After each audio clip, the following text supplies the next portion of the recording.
Welcome to the Waking Up Podcast. This is Sam Harris.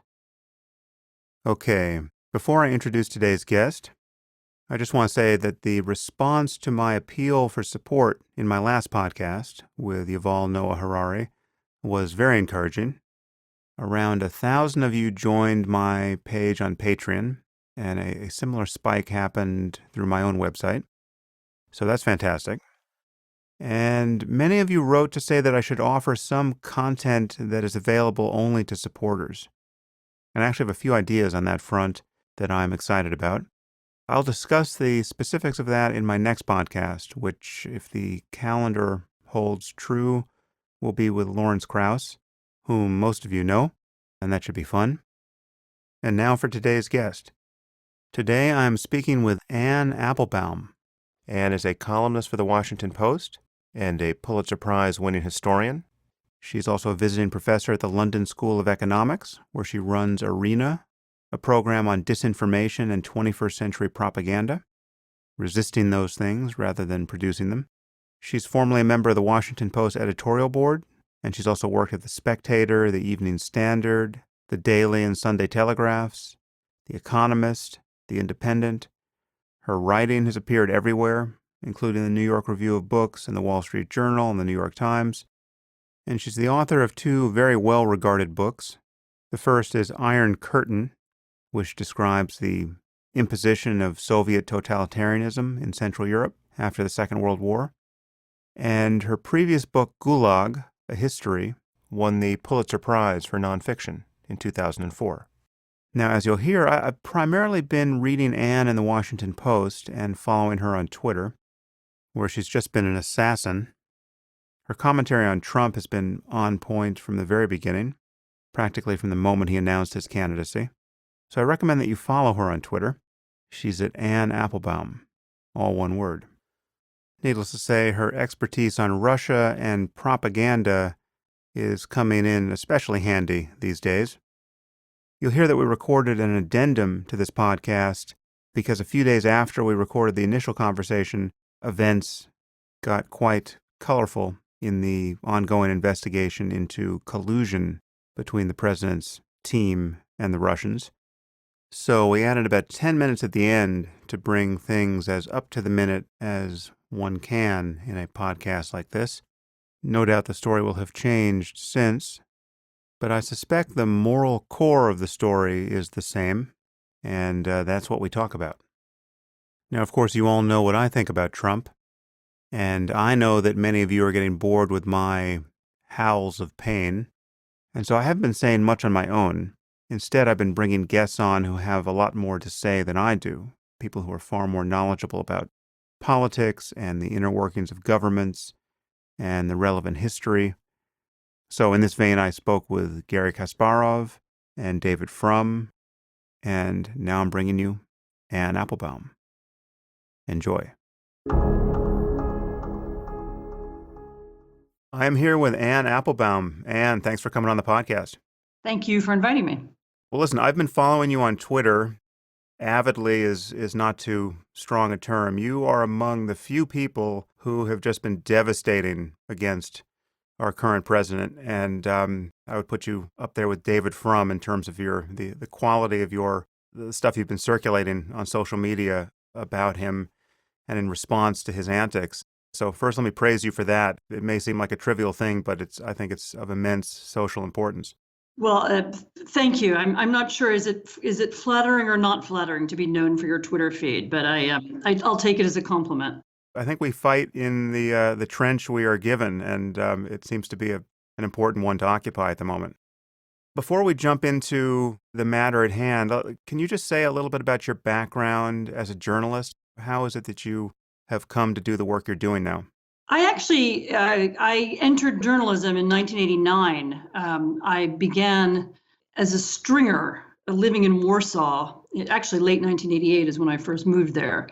And I was a stringer. I was in my mid-20s, writing for British newspapers, writing for the Economist magazine, actually, and the Independent newspaper, and others. And partly because I've sensed that it was an interesting time to be there, and partly because I was just very lucky, I wound up covering the collapse of communism and the fall of the Berlin Wall not only in Poland, but in the whole region. And I think that experience of seeing a tyranny collapse and seeing democracy replace it, I then had an occasion to watch those countries change over the subsequent 20 years, was probably the formative political experience of my life. So that might make me a little different from other American journalists, and that was the thing that interested me the most and that I wrote about the most over a couple of decades. I took that in several different directions. I wrote a couple of history books. I was fascinated by the history of the region. I wrote a history of the Gulag system, which was the Soviet camp system. And then I also wrote a history of the Sovietization of Eastern Europe after the war. So in a way, the opposite of the process that I observed. What did totalitarianization look like? I'd witnessed democratization. This was the opposite process I wrote as a history book. But I've also worked as a journalist in Britain. I worked on the editorial board of the Washington Post, where I wrote about healthcare and all kinds of ordinary things. But I suppose that experience of being constantly trying to understand what was dictatorship, what was democracy, what were the constituent parts of both, what made people adhere to one system or the other, has something I've been interested in my whole professional life. And I didn't think that those would be important things to know and understand in following and interpreting an American election and an American presidency, but it turned out that they were. Yeah. And if I had any insight into Donald Trump in his early days, and from last summer and last spring, it was because I immediately saw that much of what he was doing was, these were tactics that came from Ukraine. I mean, I recognized, Ukrainian politics, which I also write about. I recognized the use of tactics, the way he was using social media, the way he ran his electoral events, and they looked to me like things I'd seen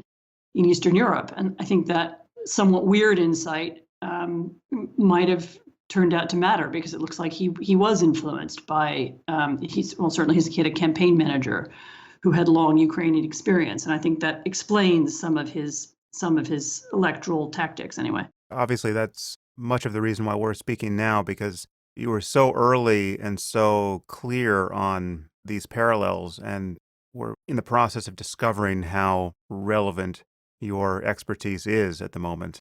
We'll get into talking about the investigation and what evidence is there or seems likely to be there of a connection between the Trump campaign and Russia. But just briefly, how would you describe yourself politically? How do you come to this? What are your political biases and commitments? I always thought of myself as being center-right. I was very happy in the Tory party in the 1990s when I was living in Britain, and I was a British journalist. I have voted Republican in the past. But I have this feeling that although my views haven't changed, I feel that the right, actually in the three countries that I remain connected to, which is Poland, the United States, and Britain, the right has changed so much that it's left me somewhere else. I mean, somewhere, in the center. It's hard, I feel very out of touch with the current Republican Party. Certainly since the Brexit vote, I feel out of touch with the Tory party. And the Polish right has gone mad as well. It's a whole other story. But, I don't think I've changed. I mean, my views are the same as they were, the same as they were 20 years ago. I was sort of started out as an anti-communist. I was interested in, small but efficient government. I understand there has to be some public funding for some things. And, of course, that will vary from country to country depending on what people want. But those views were in the 1990s a kind of center-right views. And I'm not sure where they lead me now. Right, but you're not coming at this from the far left. You're not Bernie Sanders or Elizabeth Warren or Michael Moore. Bernie Sanders. Yes. I'm not Elizabeth Warren. I'm not Bernie Sanders. I'm not Michael Moore. And I mean, the Bernie Sanders candidacy is, of course, another interesting phenomenon of the last year. I didn't have any initial sympathy with it at all. I mean, as time went on, I understand more why people were voting for them and why people were excited by them at this particular moment. But no, I mean, actually, you mentioned David Frum, who I think he's also been on your program. I mean, yeah.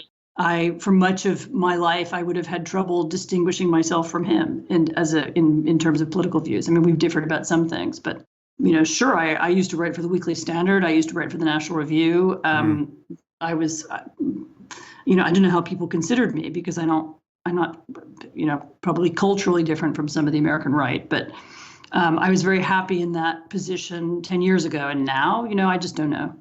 Yeah, well, that strikes me as the most useful background to have at the moment, because what one can't allege about you and Frum and David Brooks and all the people who are center-right and who have been traditionally Republican, or certainly more Republican than Democrat, you can't allege rank partisanship in your criticism of Trump, which could be alleged of anyone on the left. I don't think honestly at this point, but certainly that's what would strike the mind of any Trump defender. This is really the challenge before us, because I want to talk about Trump and Russia and fake news and all of these intersecting concerns. But the challenge is to say something that could be conceivably persuasive to someone who doesn't already agree with us. And this is the challenge I put to David in my podcast with him.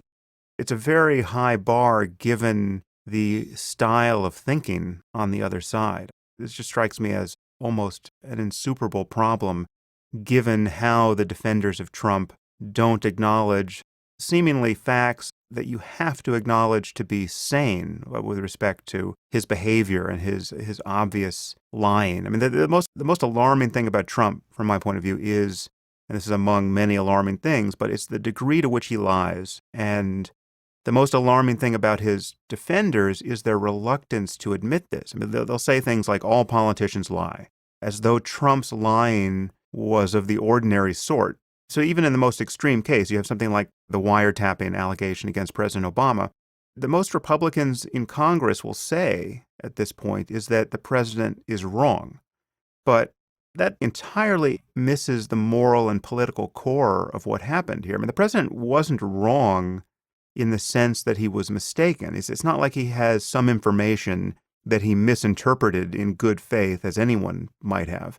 He made up this allegation to cause chaos, obviously to distract people from some other chaos he caused in a previous news cycle. And I mean, it's kind of the political equivalent of a suicide bombing. It's one of these utterly malicious, slanderous, insane lies that you stand no chance of being able to get away with. And he tells these sorts of lies all the time, lies of a sort that really cannot be believed, where his line is so obvious that the language game he's playing at that point isn't the ordinary attempt at deception. He's just trying to bowl you over with his disregard of the norms of political discourse. So, as someone who's a student of this style of communication, where you're kind of the strong man or the autocrat or the highly atypical political figure begins to communicate in this way, how does this strike you? What are the consequences of having a president who not only can we not trust, but it's worse than that. We can trust him to lie always when he thinks it serves his purpose, even when it doesn't serve his purpose. How do you think about that? Well, first of all, I do want to come back to the question of, who is supporting him and why, and how to reach them, because that's actually something I'm working on now myself. But this question of why he's behaving the way he does, I mean, first of all, you said this is so atypical. It's actually not atypical. You can look around the world and you can find similar leaders. I mean, the period that I've worked on, as a historian is a little different in that, I was writing about the communist parties, in the 40s and 50s, and they combined lying with violence. So in other words, they lied about what they were doing. They lied about the purpose of it. They lied about their achievements. And then they suppressed people who disagreed with them. And I don't think we're dealing with anything like that in the United States. And I think it's important to be clear about that. This isn't nobody's being forced to believe him, as they have been in other countries and other times and places. Lying has been very, very central, actually, to a lot of 20th century governments. But the correct comparison to him, though, is if you look at Putin and how he uses lies, and if you look at Chavez and how he used lies, you do see that there are leaders who have used them effectively. So Putin uses them in a very specific way. He lies. He and the media that he controls, and he again is in a different position because he controls all the media, which is again not the case with Trump. He's acting in a different climate, but he creates lies um, deliberately, partly to devalue the entire concept of truth. I mean, it's very interesting. Look at what happened after that Malaysian plane crashed in Ukraine a couple of years ago. Yeah. It was shot down by, we now know it was shot down by Russian anti-aircraft weapons, and it crashed in Ukraine, and many people died, including many Dutch people. What did the Russian media do after that? It didn't say we didn't do it.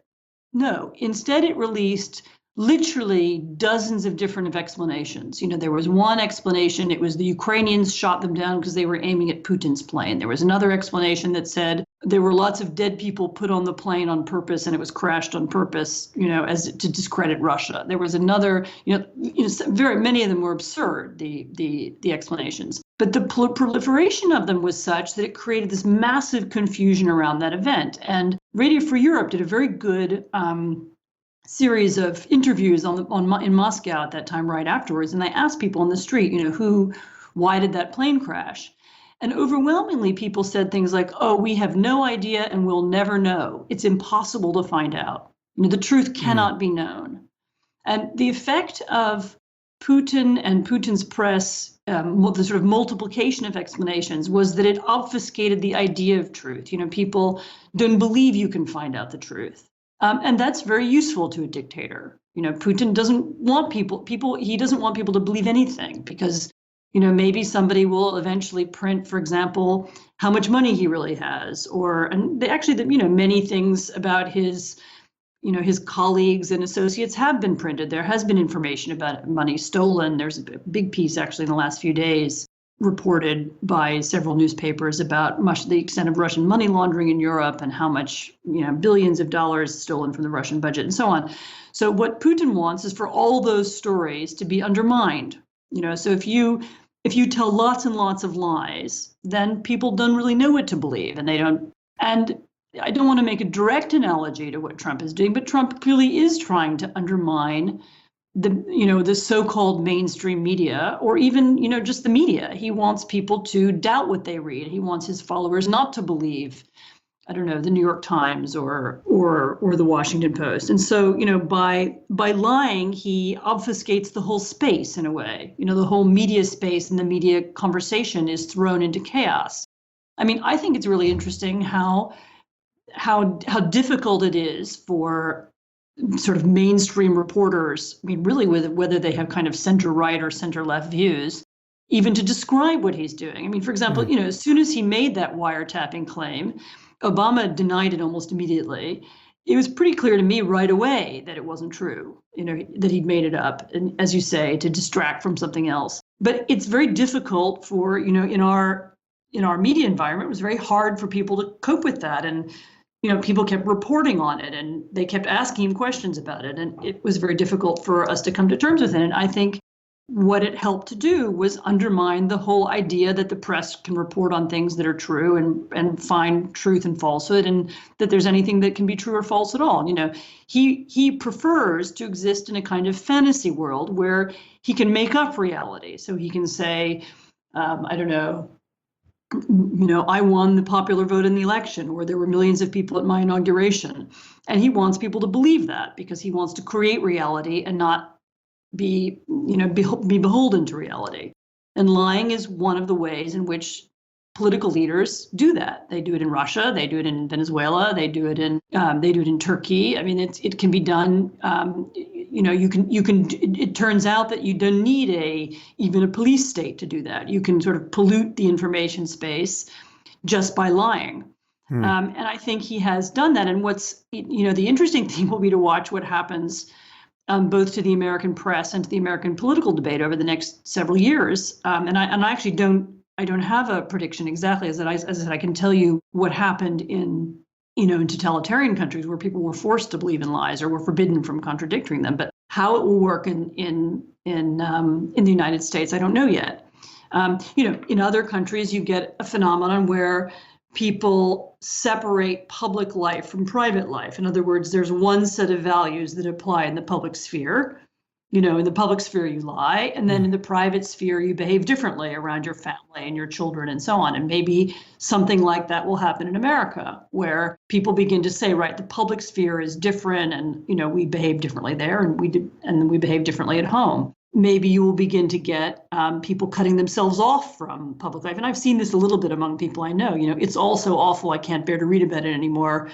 Yeah. Get me away from it. And that's another reaction that you get in, again, in Venezuela and in Russia. Okay, I'm not gonna pay any attention to the political sphere because it's so confusing and awful.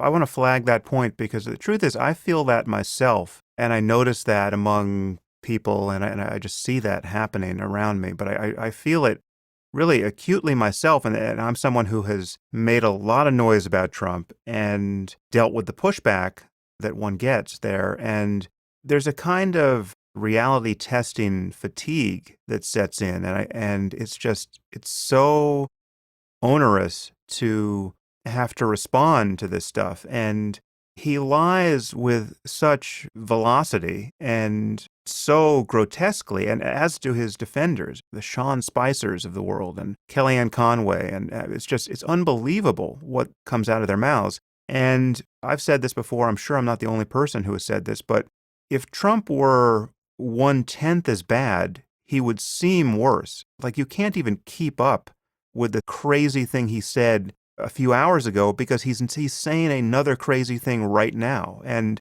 you see the media just can't even focus on his various crimes and misdemeanors against basic human sanity, to say nothing of civility, because they come at it just so rapidly and they're so enormous. But we know this in other countries. It's not unique to the United States. I mean, and as I said, people develop coping mechanisms. They cut themselves off, or they create, they make a distinction between public and private morality, or they, or in some cases they realize that to get ahead in their job or in their community, they need to pretend to believe it. And so they do. I mean, that's another phenomenon it's worth paying attention to, is that, and I think that a lot of the Republicans who defend him, or who don't criticize him, are doing it for this reason. So he's set the tone of public life. And in order to succeed in his world, whether it's in his cabinet or in his White House or in the Congress that he's president of,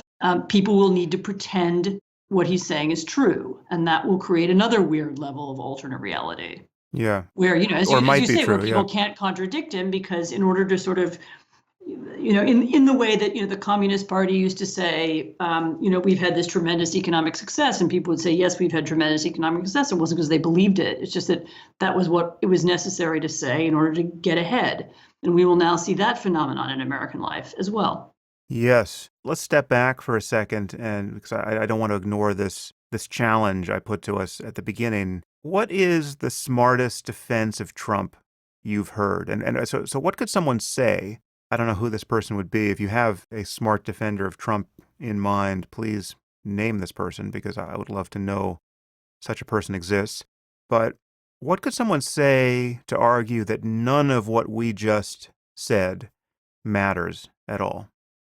So I do know some people who've defended Trump, and I won't mention their names because they might not like it. But the main defense that I have heard from intelligent Republicans who, care about their country just as much as you and I do, is that there are things that we need to get done, that the Republican Congress, which is now united and it's dominated by the Republicans, and we were about to have a Republican dominator anyway, a 4-5, never quite works out like that, but a Supreme Court that will have a conservative majority, or might have a conservative majority, because you never know how people really vote. But, there are now important changes that we can make, and we just need to somehow live with Trump and his madness, and get around him. And the Republican Congress is going to do so many great and important things that we can ignore this. That is, and I'm not defending that defense. I'm just saying I've heard it. How deep does that go? Does it go so far as to say that not only is Trump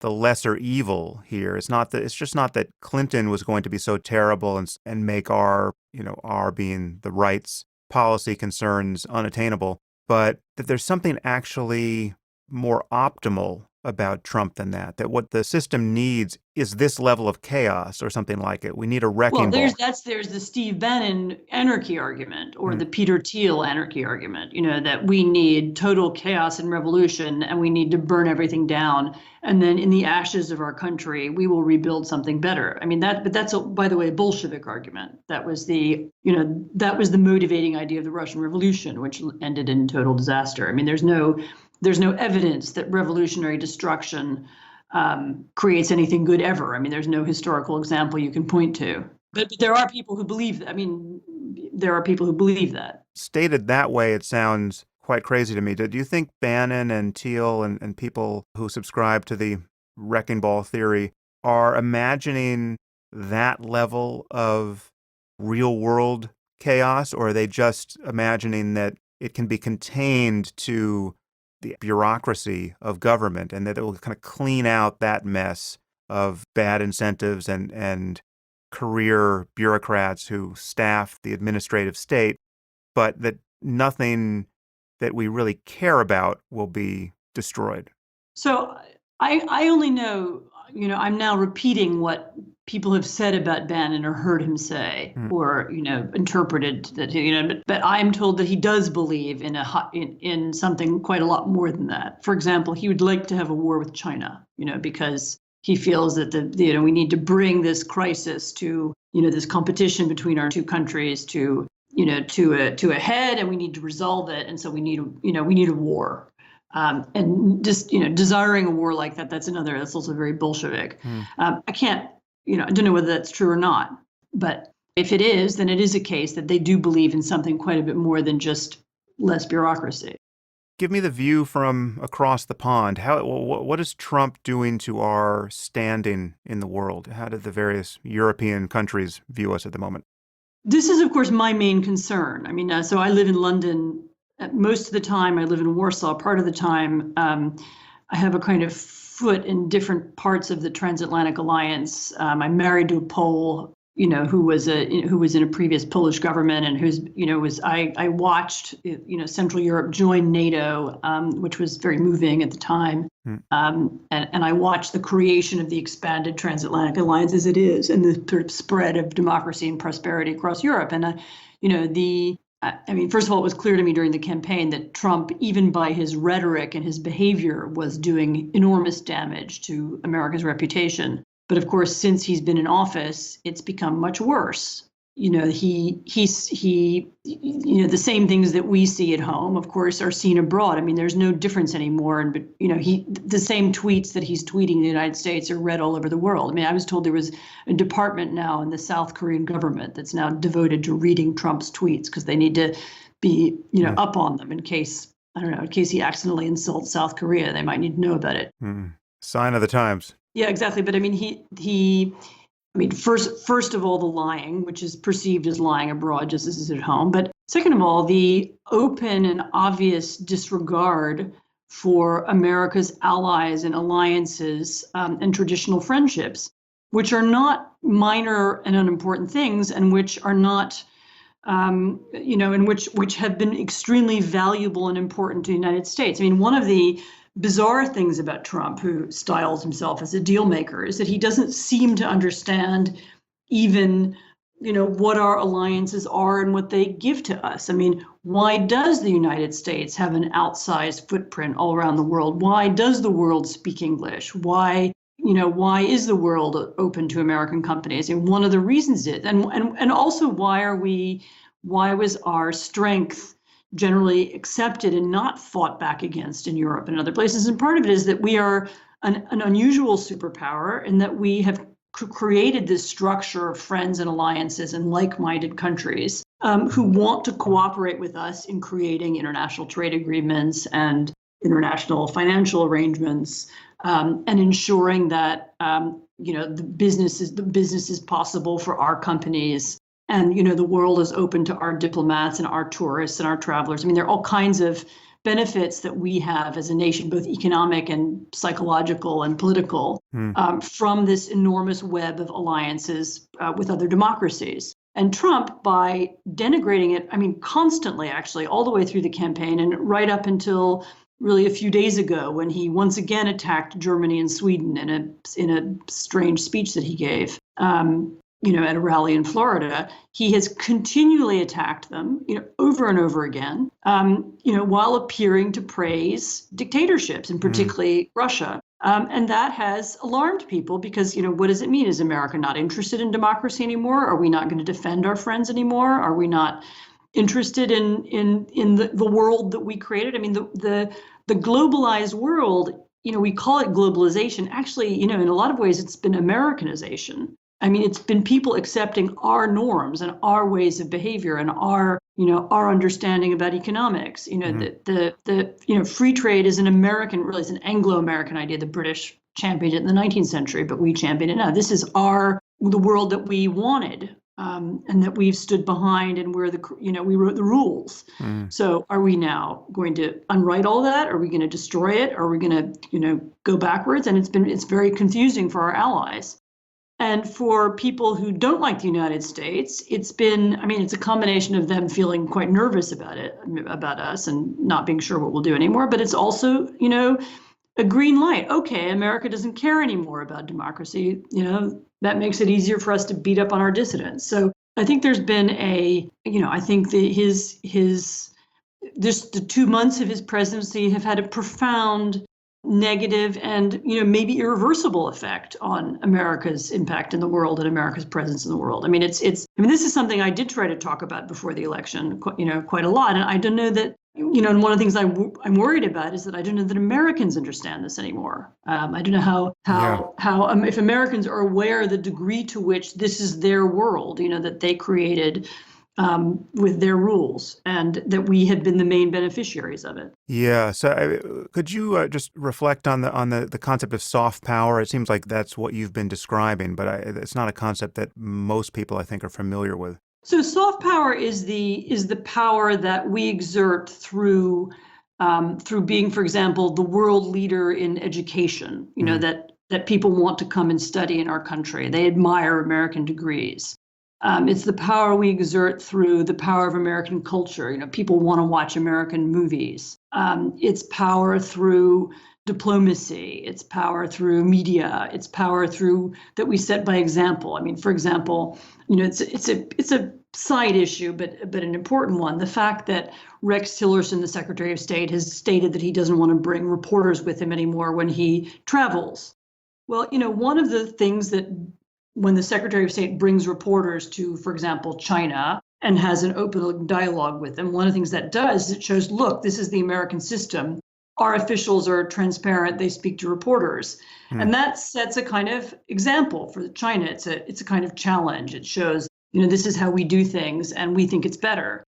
And by refusing to do that, he loses something. So he loses a measure of influence. Oh, I see. He's a secretive leader, just like one of ours. He becomes less interesting to people who want China to evolve. So, the soft power is the things that we do that aren't military, that nevertheless create American influence. And this is one of the things that Americans have excelled at, and that we've been particularly good at over the last several decades, is exporting our model, values that we believe in all over the world, not through military force, but through, as I say, the power of example, through media, through education, and other things. And that even leaves aside economic power, which is another source of power. Yeah. The idea that military power is the only thing we have is absurd. I mean, of course, it helps and it's very important, particularly in particular circumstances. But American power and strength comes from people admiring us and wanting to be like us, as much as it comes from anything else.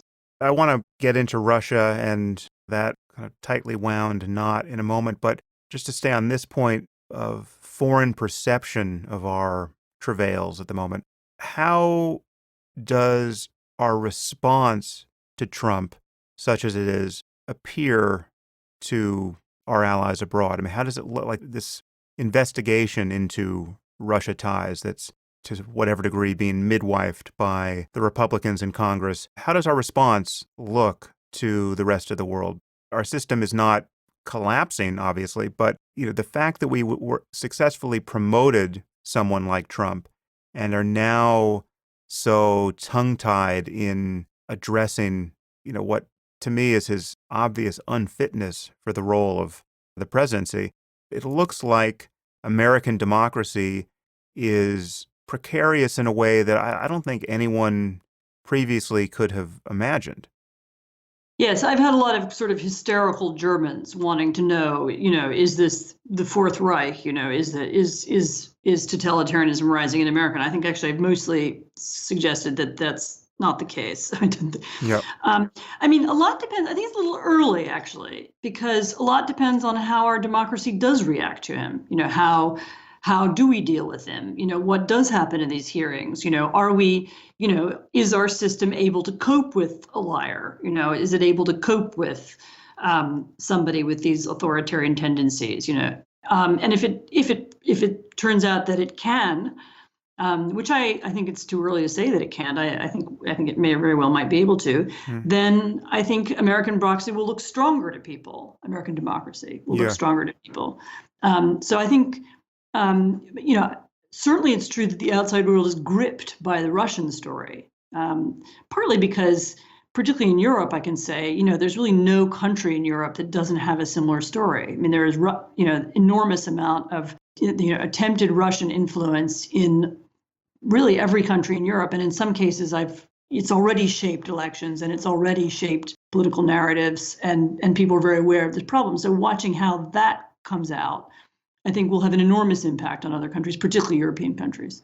Well, that's a great background point to make, because obviously Trump's defenders will say that the Russian story is just a conspiracy theory, right? As though there's no evidence that Russia ever does anything like this. No. I mean, so the Russian story is, I saw it last summer when it started. I knew exactly what it was. As soon as the first WikiLeaks, just before the Democratic convention, as soon as they leaked anything. By the way, I knew that WikiLeaks has leaked Russian things before and has been involved in spreading Russian disinformation before, because they spread it about me. So I have a very personal awareness of it. I mean, Julian Assange's Twitter feed, actually. But, I saw it last summer and I thought, oh God, I know what's happening. I know exactly what this is, because I've seen it in Ukraine. I've seen it in Poland. I've seen it in Slovakia.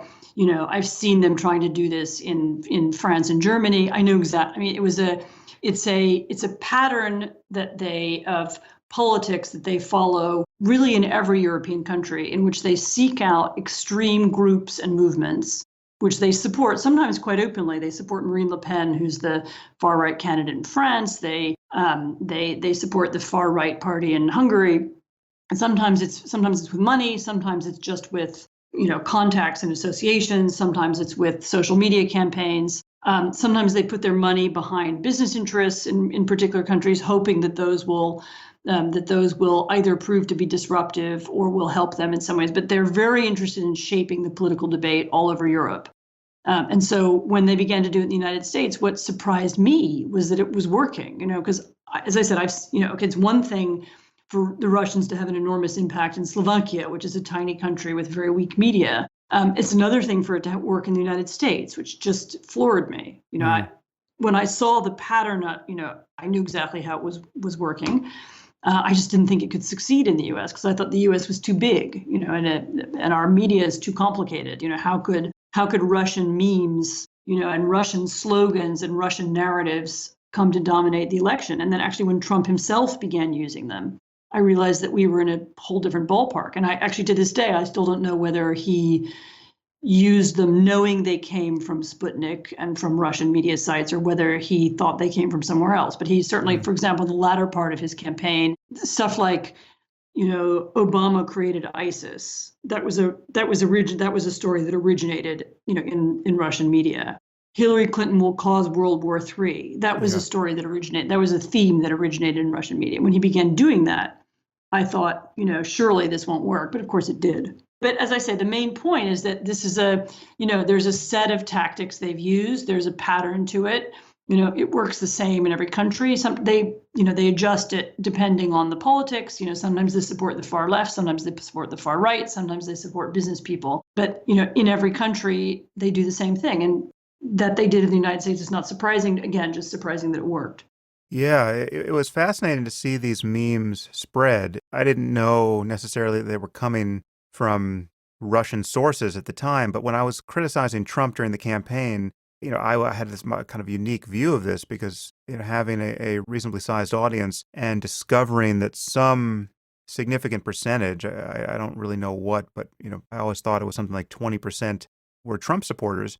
It would be like stepping into an echo chamber and see these memes come at me, like the one, that Clinton's going to start World War III. And it just had the character of almost like a moral panic, or just very much what it is. It's kind of like a viral contagion of ideas that are who knows what their provenance is, but they're just spread without any friction in the system, however thoughtlessly, but they do their work. Just people don't really see beyond the meme. Of course, she's going to start. She wants war with the Russians. You want a nuclear war? Vote for Clinton.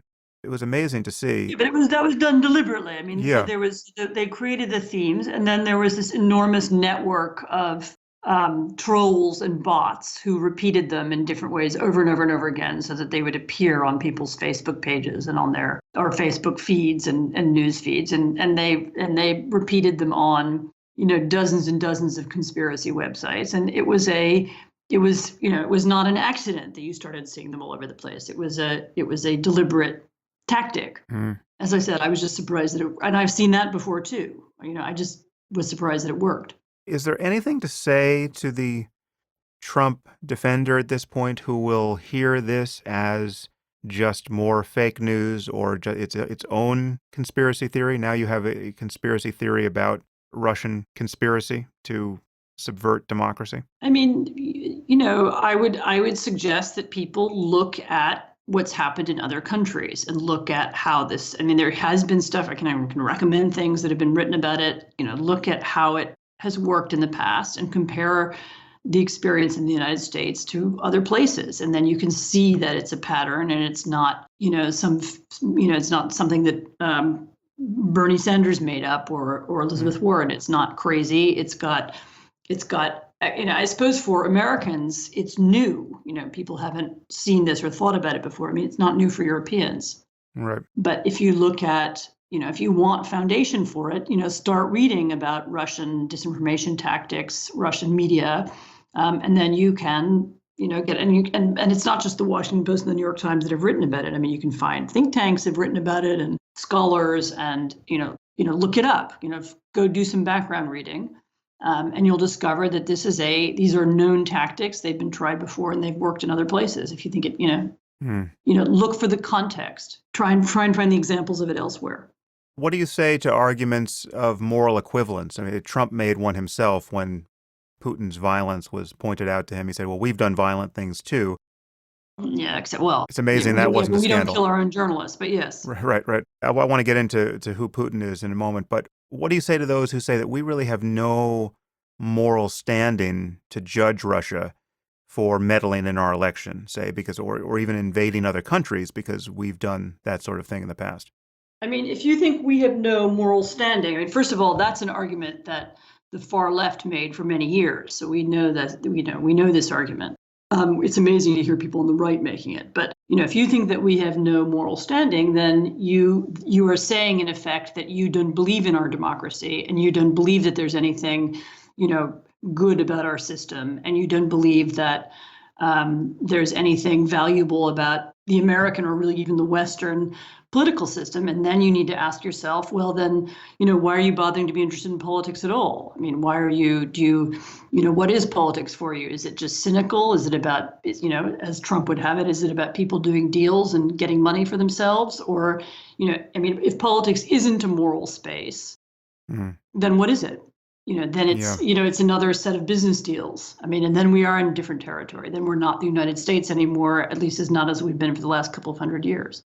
I think this is actually quite profound. You have to, if you participate in the American political debate without some conviction that our democracy matters, then you are well outside of any American political tradition going back to the 18th century. And then you're making an argument for a completely different kind of politics. So I don't know why you're bothering. I mean, in a way, I don't know why Trump bothers. If we're just the same as anywhere else, and we're just as bad as everywhere else, and if it's all about doing deals and enriching yourselves, what's the point? I mean, then I have to assume, why is he in politics? It must be to make money. I mean, why else would he be doing it?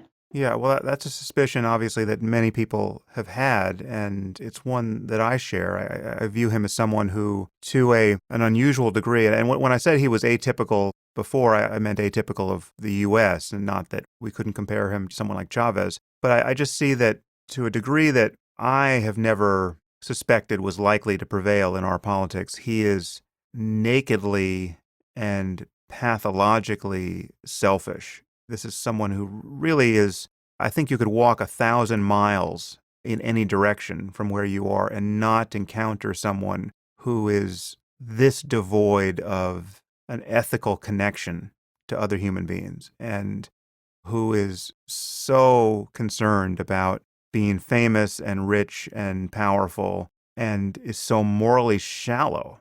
And his level of dishonesty is the primary signature for that. But just, everything about his life prior to politics. I mean, the way he would lie about the numbers of floors in his buildings and his just rapacious desire for fame of any sort. He's turned the world into an episode of The Apprentice.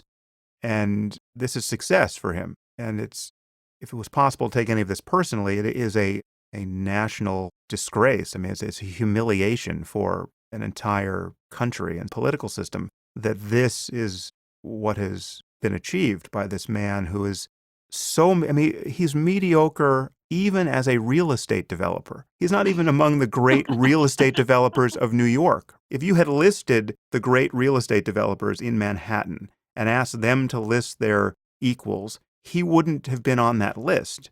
I mean, he was a joke even among developers. It's astonishing. I mean, we're in some kind of alternate universe where this works. The question is, can we bring ethics back into American public life and defeat him? I mean, that's the question we have now. So, and maybe we can, and maybe we can't. We'll see.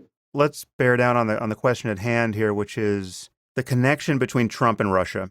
What do you make of the fact that he has had only nice things to say about Putin? And what do you make of the fact that he's appointed all these people who have had such an unusual degree of communication and connection with and to Russia?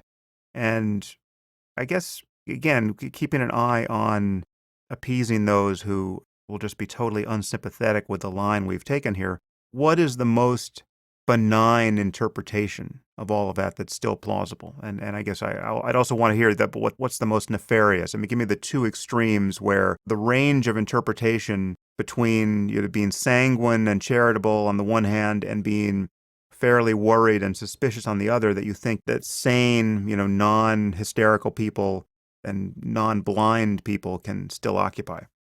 So since I've been writing about this since last summer, I've really always had the same interpretation. And my interpretation is that you don't need to believe in a conspiracy. There was no secret meeting, between Trump and Putin, in a dark cupboard somewhere in the back of the Hermitage. You don't need to believe in secret connections. There could have been some collusion, direct collusion. I mean, clearly there was some actually between his campaign and the Russians, but you don't need to believe in an elaborate plot. I mean, almost everything that we know about Trump and Putin or Trump and Russia is on the record and is obvious. In other words, his long interest in Russia, he's been traveling there since the 80s. His interest in doing business there. The massive Russian investment in his properties in the United States. I mean, here, I suppose that's something we don't know exactly. We don't know, because one of the theories about his companies is that they were rescued by Russian money. And this is his reason for, liking Russia or feeling somehow beholden to Russia, is because his failing as he would put it, failing real estate developments were bailed out by this massive influx of laundered Russian money into the real estate market in the 1990s and 2000s. And that's something that we have his son, I think in 2008, claiming was true, but Trump, has recently said that he has no investments, no loans, no nothing with Russia.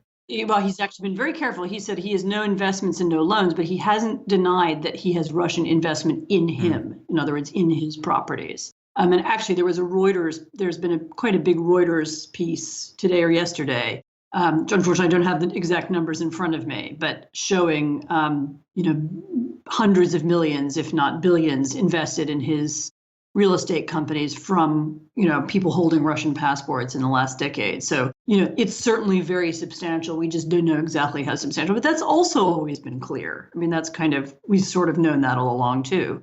It's also clear that he hired people who had direct experience of Russian politics. I mean, I'm sorry, Paul Manafort was known for one thing. He was known for having created and backed and imagined the campaign of Viktor Yanukovych, who was the sort of pro-Russian president of Ukraine, who created this liberal democracy in Ukraine and began cracking down on opposition parties and destroying the media, and who was eventually overthrown in a revolution in 2014. And that was Paul Manafort's most important and most famous client. So, and that person was a Russian puppet. So Paul Manafort has a history of working for Russia. And so that he would be then directly employed. I mean, as soon as that happened, actually, as soon as he was employed by the Trump campaign, alarm bells went off.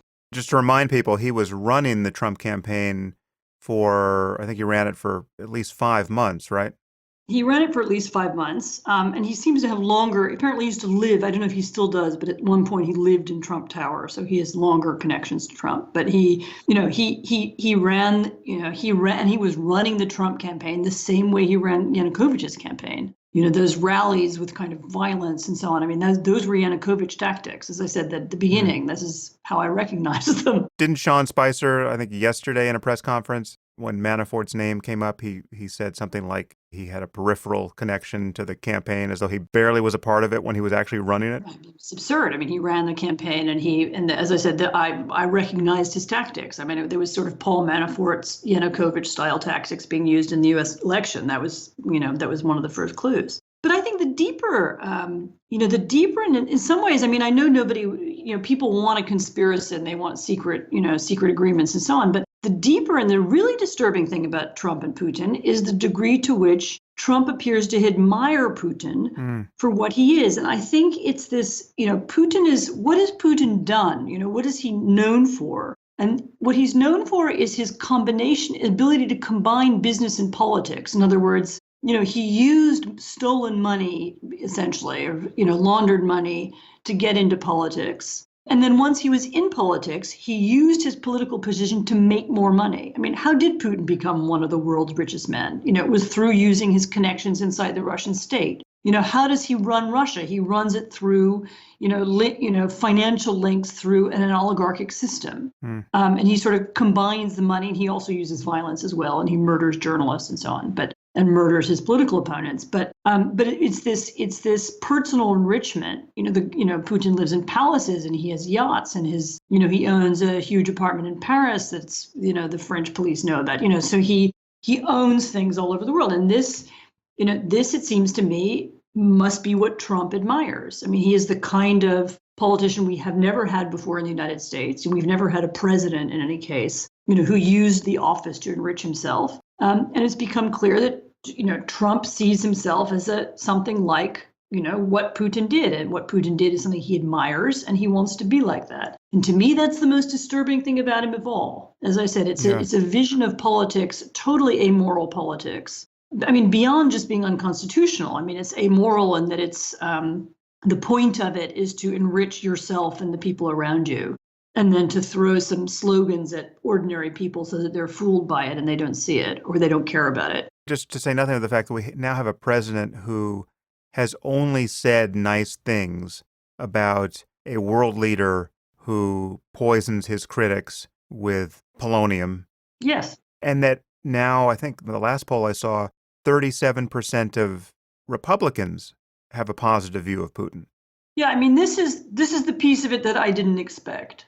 I didn't expect Americans to go along with this view or to be sympathetic to it. And this is maybe the most disturbing thing about it. But Trump's, the link to Russia, the most profound link to Russia is this link of, him admiring that system and wanting to import it to the United States because it would be good for him. And also another important point about Putin, and this actually has a long tradition in Russia, is that Putin did a similar thing to Trump, and this is again, as did, by the way, Yanukovych and therefore Manafort, which was to successfully divide his own country. In other words, this thing of, the alienated liberal elite versus the people. That the real people don't care about democracy, and the real people don't care if I enrich myself as long as Russia is great again. This tactic of dividing your country, in effect, creating tribalism inside your own country, where it doesn't exist before. This is a political technique, and others have done it too. I mean, it's been done in Poland recently. It's been done in other places. But the importation of that would work in the United States, where, historically, our presidents, even though we've had very bitter election campaigns, usually the first thing that they do after winning is they say, right, now I would like to make a unifying speech in which I encourage all of my opponents to support me. And I reach out to my opponents across the aisle and try and do deals with them. I mean, that's how every president, at least in my memory, has behaved in the months after the election campaign. And Trump did exactly the opposite. He gave a bitter and divisive inaugural speech. Since being elected, he's gone on saying basically, the people who voted me are my people and the rest of you are losers and I don't care about you. And we haven't had that in American politics before. And that's very Russian. It's very, it's an authoritarian way of ruling. You divide into my people and the other. And also, I should say, very Chavista. I mean, this was a tactic in Venezuela as well and other places. Yeah. So I think that the deep link between Trump and Putin is actually, I mean, ideological, for lack of a better term. That he admires that kind of leadership and he wants to bring it. And the other things are sort of accoutrements. I mean, that he feels comfortable with the kinds of people around Putin. He's comfortable with Russian friends and investors. As is his daughter. I mean, Ivanka also has Russian contacts and friends whom she's been in touch with, Abramovich's wife and others. They're comfortable using Russian advisors like Manafort. They're comfortable in that world because that's what they aspire to. And that to me is, in a way, that's the benign view, because you don't need a conspiracy or a secret agreement in order to believe that, because you can see it. You just look at what they've done. On the other hand, it's, I suppose, a very negative view because it implies something really quite profound about them. I mean, about the Trump family, that this is what they want. They want that kind of power. They want joint, political, economic power, and they want to use, their political influence to make money for themselves or maybe for their friends and relatives. So you've just made what strikes me as a very important point, and it's actually a point that I know David Frum agrees with. When asked a similar question, he said something like, with Trump, there are many secrets, but there are no mysteries, right? I mean, there's a lot we don't know specifically. We don't have his tax returns, but you don't have to worry necessarily that there's a layer of collusion as yet undetected to understand what is wrong with his presidency, and in particular, what is wrong with his fondness for Putin. Yeah, I mean, and I would say about the collusion thing, I mean, to me, it's absolutely clear that the Russians backed his campaign. I mean, I could see it happening at the time. And as I said, I could recognize it because it's what they've done in other campaigns. There is a question as to whether the Trump campaign knew that and was actively cooperating or not. And I suppose that's a missing piece. And maybe the FBI can find that out and maybe they can't. But is that the only actionable piece? I mean, does it worry you that we, in this process of this investigation, are now narrowly focused on finding the smoking gun of collusion, and absent that, everything else is permissible, everything else is acceptable? Yes, it does bother me. I mean, I understand that that's the nature of FBI investigations. They're looking for a crime, but I think as the American public, we should be looking more broadly. Why was the Russian president backing him?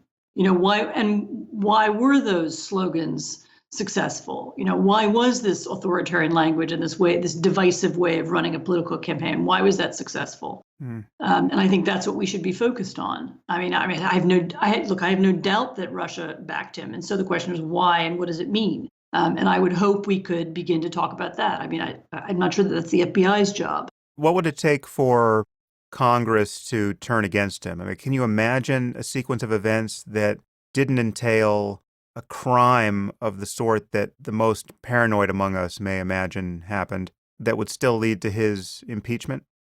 My guess is, and this is unfortunately cynical, is that what would have to happen is that he became so unpopular that Republicans in Congress began to fear it would affect their chances of reelection, which is not impossible. But I would imagine that will be the moment when his presidency is really in danger. So, is there anything relevant to say about Russian history here? How do the Russians view the U.S. at the moment? I mean, what is Russian popular sentiment with respect to the U.S., and how do you think the Russians and their government view our response to their meddling in our electoral process? Well, first of all, I mean, one of the other oddities of all this, first of all, the Putin has been running for the last several years the most extraordinary anti-American publicity campaign. I mean, using language far exceeding anything that we saw in the latter part of the Cold War.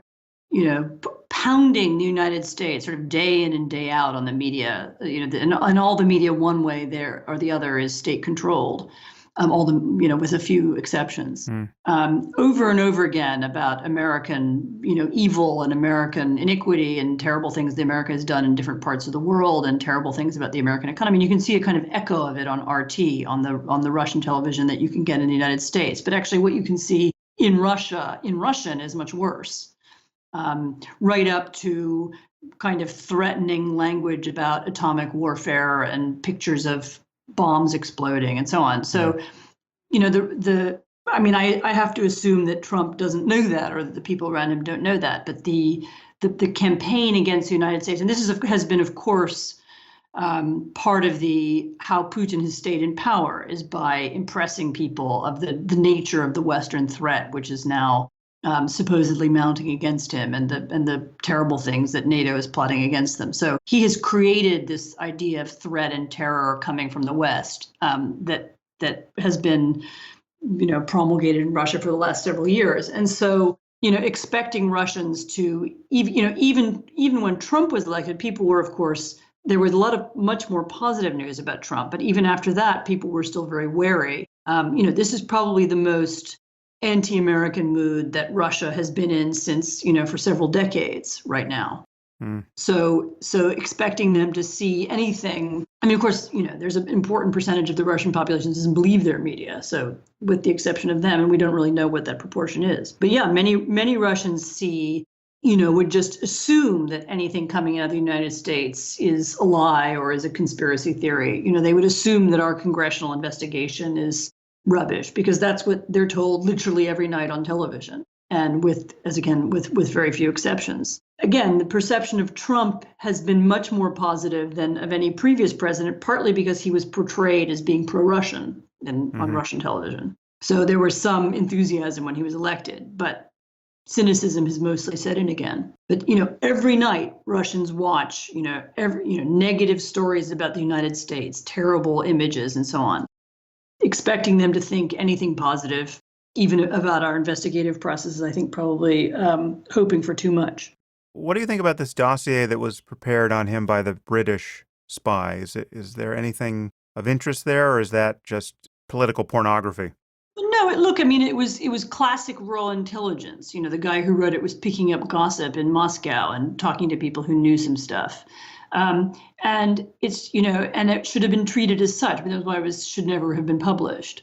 Clearly, there were pieces of it that ring true, and there were elements of it that, have already been proven, like, for example, that the Russians were backing the Trump campaign and were hoping that Trump would win. I mean, that seems to me fairly obvious that it was correct. The allegation about compromise, that Trump was somehow compromised when he was visiting Russia. I mean,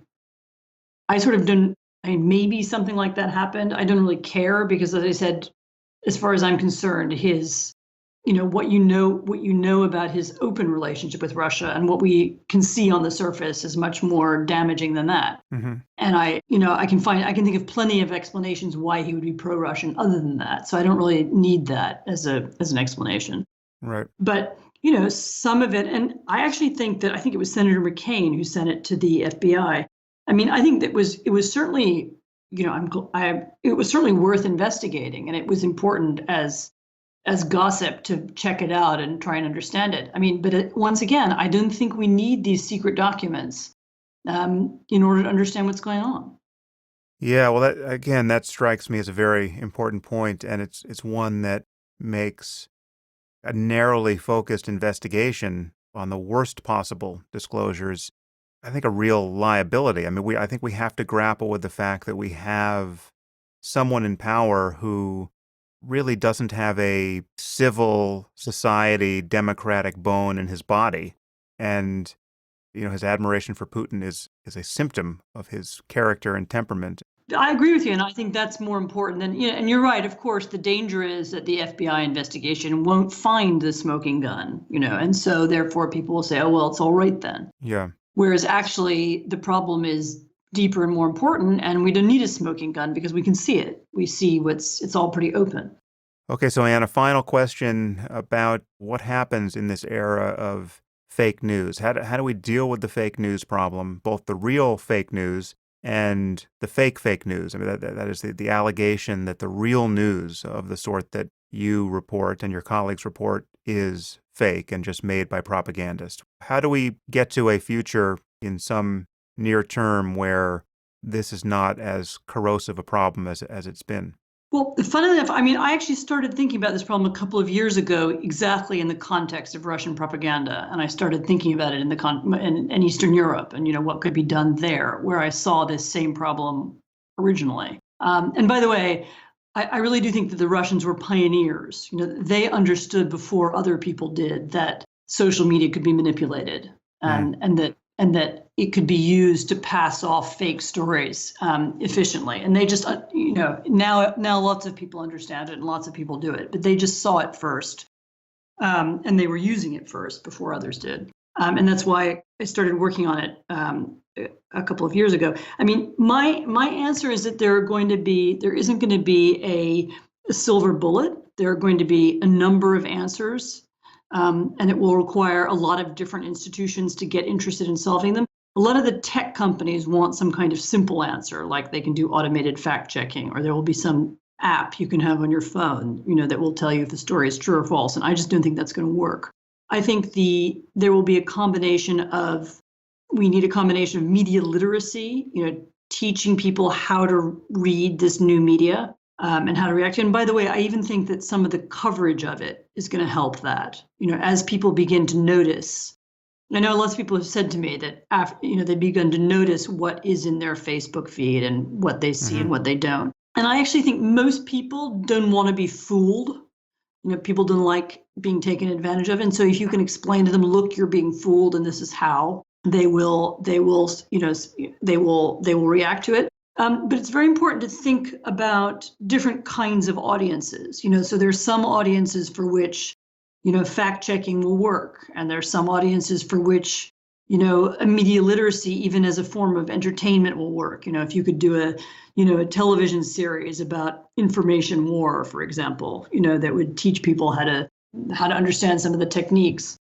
There's a very good Ukrainian group called Stop Fake, which does these very good dissections of the Russian media where they take apart stories, dissect them, and they show where this photograph came from and where that slogan came from, and they put them together for people so that they can understand that, that kind of program or television show will work for some people. And that's being tried in some countries.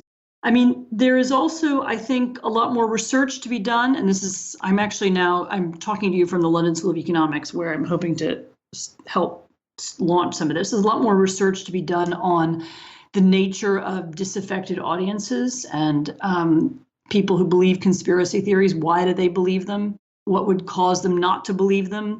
Is there a way you could deliver stories or you could deliver news that people would believe, real news? I think the academic community and the sort of data analyst community is beginning to move on this. I know of a lot of different projects right now designed to try to understand this better. And I'm hoping that within, I don't think there's going to be a silver bullet, but I think, we might get better at, people like you and me might get better at explaining ourselves to groups of people who are inclined not to listen to us, if we understand what is the means by which we can reach them. clearly saying you're all a bunch of Nazis doesn't help, right? Yeah. Or saying, I'm right and you're wrong doesn't help. It has to be, a different kind of conversation. And I think we're just at the beginning of understanding what that is. I would also say that, it's really important to understand that this is an international problem.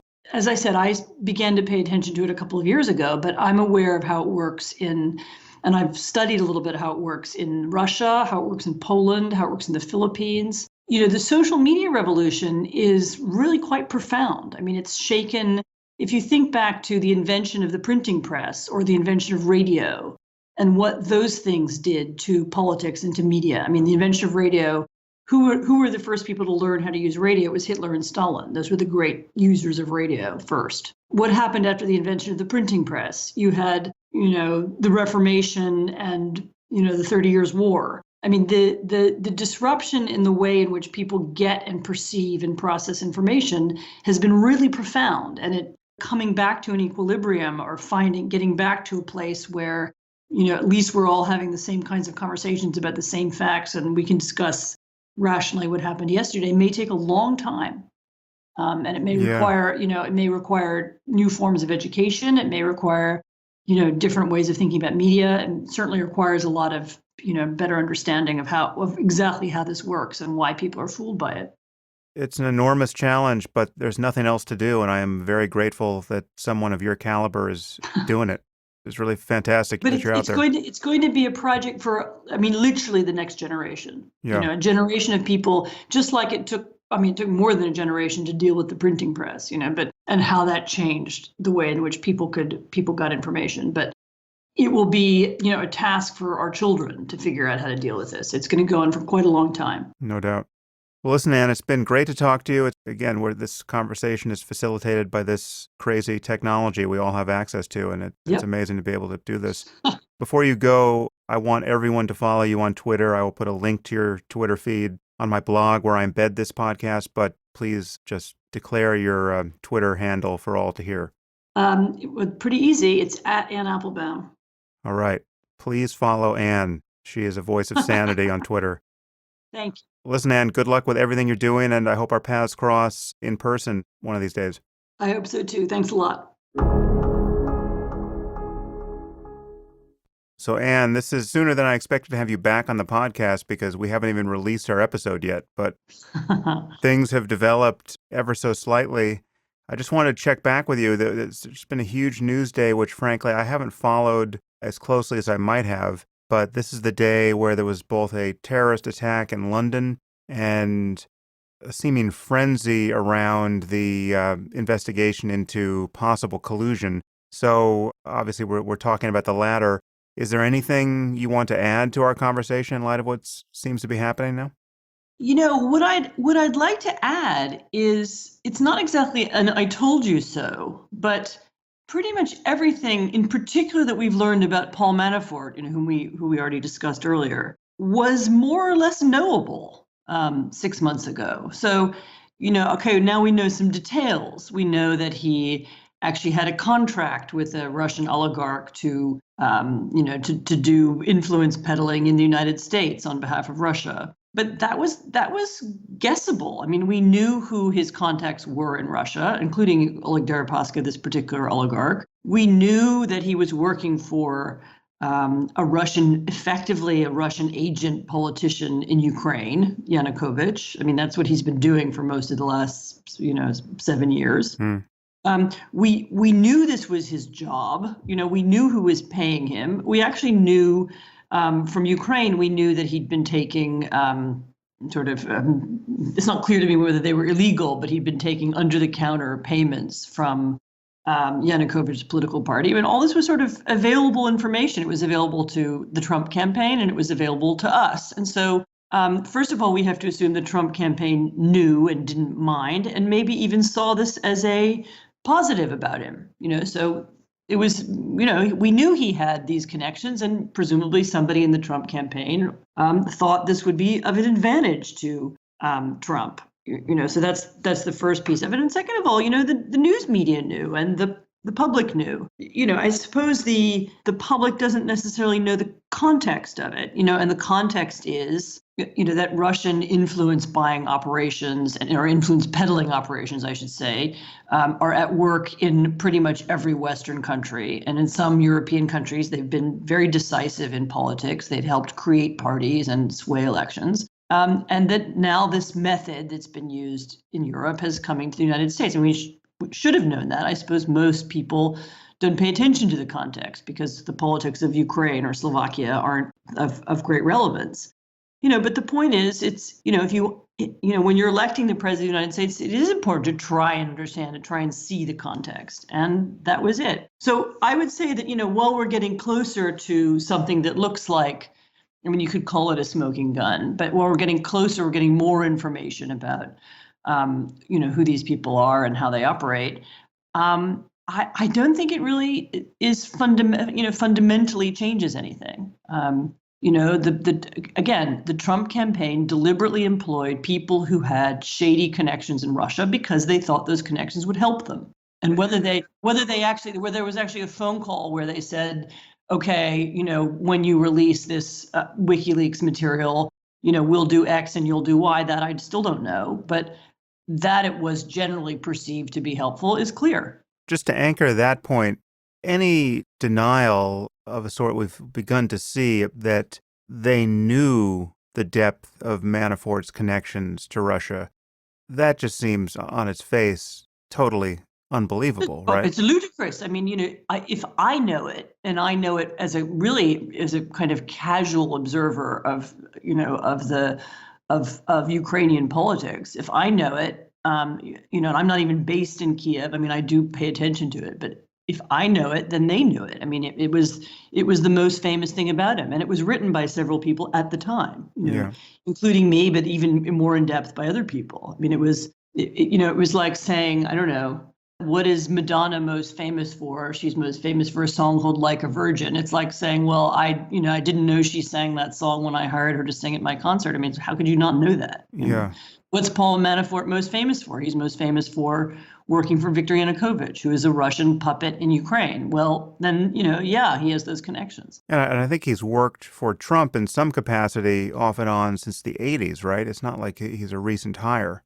No, he's also been around the Republican Party since the 80s. He's a known person. He's been involved in a lot of different, he's not been involved in U.S. politics recently because he realized he could make more money abroad. But he's certainly a known figure. He's been written about many times. I have a memory of an article in the New Republic from probably the 90s on his company, Black Manafort and Stone. So he's absolutely a known quantity. But we're still with the same punchline here, it sounds like, which is collusion, though perhaps provable, is not really the core of the problem, and failing to prove it doesn't leave us with some happy circumstance where now we don't have to worry about Trump and his Russia connections. No, the core of the problem is moral. The core of the problem is the Trump campaign deliberately aligned itself with people whom it knew to be, with a regime, let's say, which it knew to be corrupt and authoritarian, which it admires, which many people in the Trump world admire and aspire to be like. And that is the model of politics and the model of governance they would like to have in the United States. Maybe not. I don't want to exaggerate. I'm not expecting them to start locking up dissidents or murdering journalists. But they certainly didn't mind it that that's what the Russian government does. And they certainly see the mix of politics and business and the mix of, the role, the involvement of the family in politics and all that. They see that as good, and they would like to be like that. And that, to me, is outrageous because it's a direct contradiction to everything that the United States stands for and a contradiction to everything the West means or should mean. Is there anything about the investigation now that suggests that, one, that collusion seems likely provable, or two, that something other than collusion may come out of this which will be actionable? Is collusion the only target here? I just don't know because I'm not seeing enough of the what the investigative committee are saying. Although, and by the way, we may have to think again about who's on the investigative committee. But yeah, isn't there some sign of corruption of the process now, where they've come to Trump and revealed what they were finding in some breach of protocol? Well, also the chairman of the Intelligence Committee came out yesterday and said, actually, we were wiretapping the president, again, without providing any proof and without discussing it before saying that to the rest of the committee, which is bizarre behavior, again, by historic standards. I mean, normally the Intelligence Committee is normally the most, the piece of Congress which is most careful about what it says and what it does in public. And we now see that it's being politicized by some of its leading members. And that's also corruption of the process, yes. But on that point, in defense of Trump, a phrase I rarely speak, do we have to walk back anything we said about how outrageous his claim to wiretapping was initially? I mean, is it even imaginable that he made it on the basis of some intelligence that is now, at the 11th hour, coming to light? I mean, I see no evidence of that as of this conversation, no. I mean, I don't, nothing new has happened other than one congressman has appeared to agree with him, but hasn't provided any proof or anything. Was it an agreement about wiretapping, or was there more generic surveillance of foreign diplomats who were meeting with Trump's people? Yeah, it seems to me he was talking about generic wiretapping of people, or generic surveillance. Nobody wiretaps anymore, actually, but generic surveillance of people who were meeting Trump. But I don't myself know what that means. Well, okay, it's obviously an evolving story, which we are living in now, probably for at least 4 years. But in any case, I think it's useful to try to dot the I's and cross the T's up to the last minute. And I thank you for your time on this early morning. And late at night you're in, so thank you. Yeah, I'm guessing only one of us has been drinking red wine. No, I might have had some last night, but as you know, that was 8 hours ago. Well, listen, thank you, Anne, and keep it up. I'm sure our paths will cross at some point. Yep, thank you very much. If you enjoyed this podcast, there are several ways you can support it. You can leave reviews on iTunes or Stitcher or wherever you happen to listen to it. You can share it on social media with your friends. You can discuss it on your own blog or podcast.